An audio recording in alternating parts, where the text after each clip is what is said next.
Halo, ketemu lagi dengan saya Ari Gardananjaya. Saya adalah psikolog klinis dari Blank Space. Oh, apa kabar teman-teman? Oke, saya harap semua kabar sehat-sehat ya, walaupun kita masih dalam kondisi pandemi ya.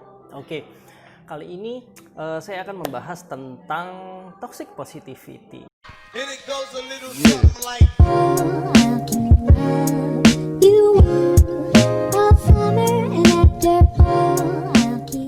Oke, kali ini saya akan membahas tentang toxic positivity. Sebelumnya, teman-teman bisa cek dulu di IG-nya Blank Space. Di situ sudah dijelaskan cukup detail juga tentang apa itu toxic positivity. Di kali ini saya tidak akan membahas terlalu dalam tentang teorinya, tetapi saya akan bercerita tentang apa sih dan bagaimana sih gitu. Ciri-cirinya seperti apa gitu ya.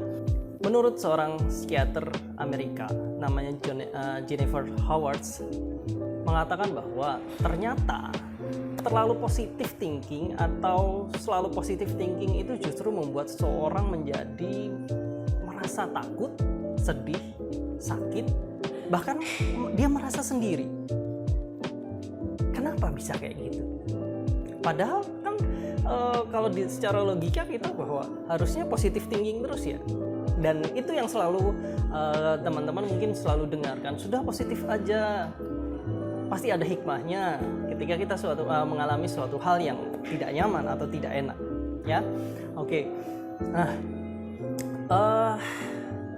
ternyata ketika kita mengalami terlalu positif thinking atau kita selalu menjalankan itu ya, selalu berpikir positif setiap kala, justru membuat kita menjadi tidak realistis dengan apa yang terjadi pada diri kita, dan itulah yang kemudian menjadi racun atau terasa palsu.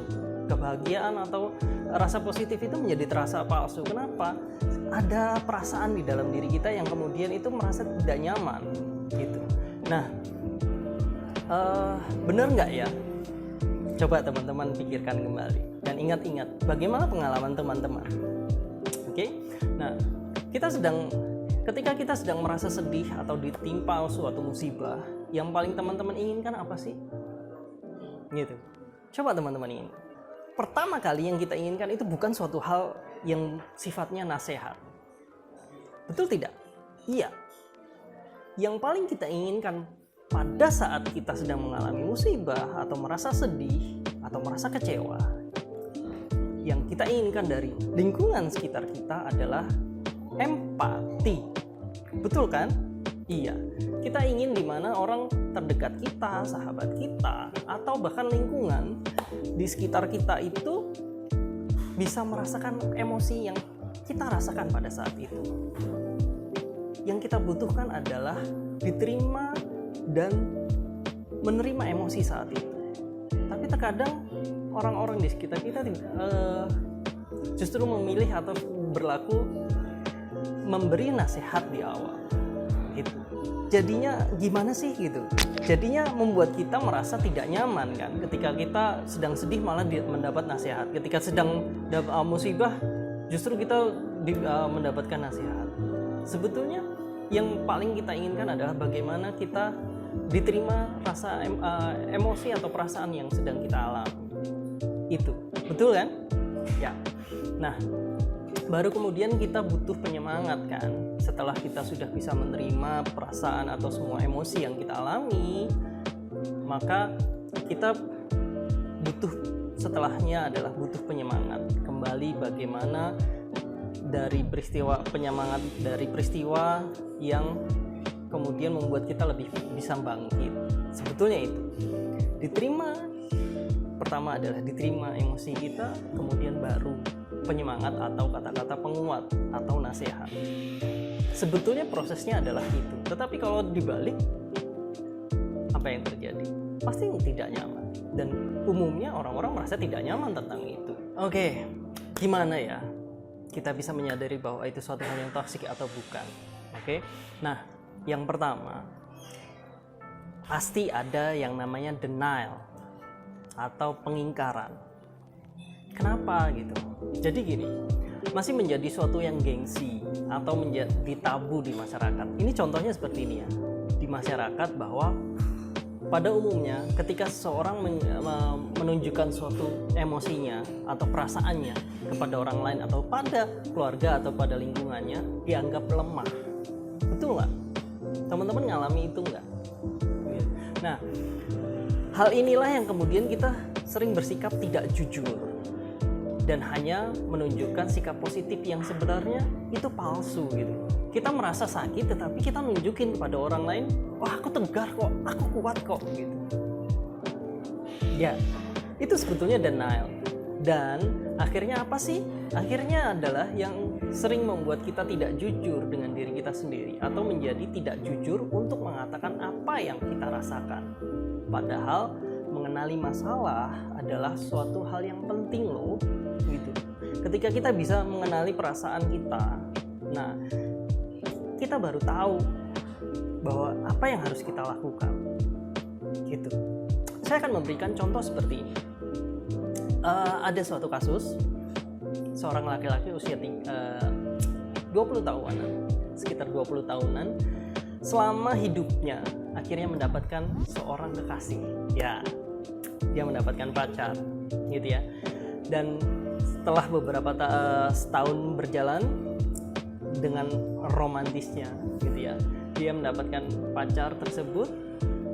Terus tahun berikutnya, karena entah alasan, mungkin alasan suatu hal yang sepele atau suatu hal yang karena alasan apapun, akhirnya dia diputusin oleh pacarnya. Sang laki-laki merasakan apa? Dia merasa kecewa pada saat itu, sedih, mungkin bahkan ada perasaan marah atau bahkan galau gitu. Namun karena di lingkungan sekitarnya menganggap bahwa laki-laki itu kuat, ini adalah stigma di masyarakat yang umumnya kita sering dapatkan, laki-laki itu kuat, ngapain kemudian galau gitu. Dia berusaha tegar di depan orang lain, dia berusaha di depan orang lain atau di depan keluarganya atau di depan sahabatnya, aku baik-baik saja.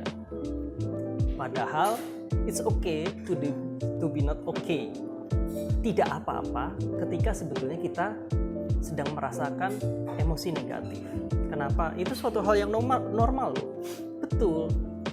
Gini, ketika si laki-laki ini karena dia takut dianggap cemen, dianggap galau gitu ya. Akhirnya dia ketika dia memendam perasaan negatif tersebut gitu. Kenapa? Karena itu yang didapatkan dari salah satu sahabat. Dia bilang, cemen, ayolah, santai aja, perempuan di dunia ini banyak kok, gak usah galau. Boleh loh, boleh gak sih galau? Boleh kok. Galau itu suatu perasaan dimana kita memang merasa tidak nyaman. Itu suatu bentuk emosi juga yang itu memang harus diterima gitu. Nah, kalau kita nggak terima, apa yang terjadi? Ya itu tadi, denial.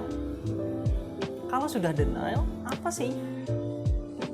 Akhirnya ketika dia menjalin hubungan berikutnya, ada perasaan takut, ada perasaan di mana dia merasa nanti aku ditinggalin lagi, atau merasa suatu hal yang tidak nyaman. Bahkan ada perasaan gini, hubungan berikutnya maka ada perasaan marah yang kemudian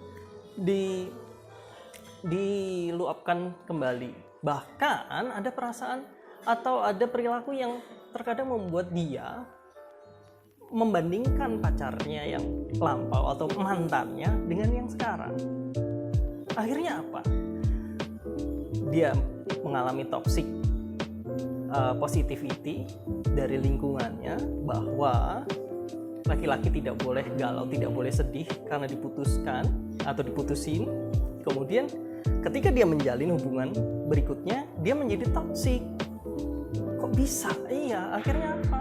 Mungkin saja dia menjadi toksik karena dia merasa bahwa aku harus menjaga pacarku yang kedua ini. Dia tidak boleh kemana-mana, dia tidak boleh melakukan apa-apa. Akhirnya apa sih? Menjadi posesif. Hubungannya adalah menjadi toxic relationship gitu. Kira-kira seperti itu. Tadi saya sudah sebutkan ada beberapa yang kita untuk menunjukkan tentang apakah itu toxic positivity atau tidak. Ya, yang pertama adalah denial. Gitu. Jadi dalam kasus ini bisa saja gitu, harusnya sang laki-laki ini bisa jujur, dia bisa menyampaikan aku benar-benar merasa sedih gitu, yang seharusnya dilakukan gitu ya. Supaya apa? Supaya emosi negatifnya atau perasaan-perasaan yang tidak nyaman itu bisa keluar, bisa terungkapkan. Ingat bahwa perasaan negatif atau emosi negatif itu suatu hal yang wajar, gitu ya. Oke, yang kedua, kalau tadi denial, maka yang kedua, toxic positivity akhirnya akan membuat kita apa? Menjaga jarak. Kok bisa menjaga jarak? Iya, karena apa?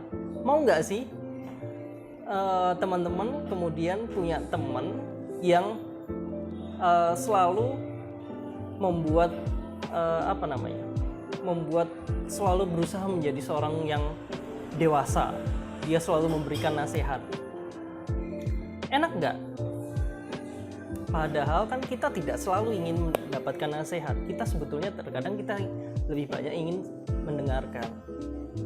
Gitu. Yes, toxic positivity akan membuat jarak. Kenapa?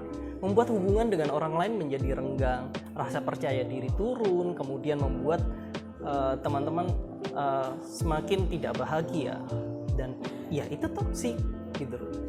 Jadi teman-teman bisa lihat deh, bisa flashback kembali. Teman-teman kita itu sebetulnya sering memberikan toxic positivity nggak? Gitu. Kenapa? Kalau mereka lebih banyak menasihati tanpa mau mendengarkan atau tahu tentang rasa yang kita miliki, dan akhirnya apa? Membuat kita berjarak, berarti dia sering melakukan toxic positivity. Yang kedua adalah membuat berjarak. Gitu. Yang ketiga, artinya bahwa orang tersebut dia akan memahami perasaanmu. Apakah kamu sedang sedih? Pandemi kita nggak bisa ngapa-ngapain.